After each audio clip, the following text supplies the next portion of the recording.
If you want to unlink your Slack account from Facebook, follow these straightforward steps to ensure your accounts are no longer connected. Step 1. Open Slack. Launch the Slack application on your desktop or mobile device.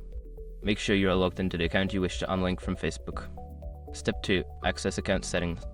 In the Slack app, click on your workspace name or profile picture in the top left corner. From the drop-down menu, select Preferences or Account Settings to access your account details.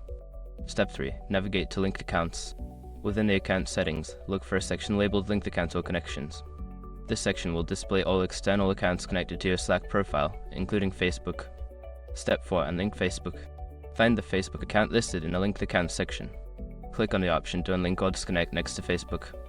Confirm the action when prompted to ensure the unlinking process is completed. Step 5. Verify the unlinking. After unlinking, refresh your account settings to ensure that Facebook no longer appears in the linked accounts list. You may also want to log out and log back in to confirm that the connection has been removed. By following these steps, you can successfully unlink your Slack account from Facebook.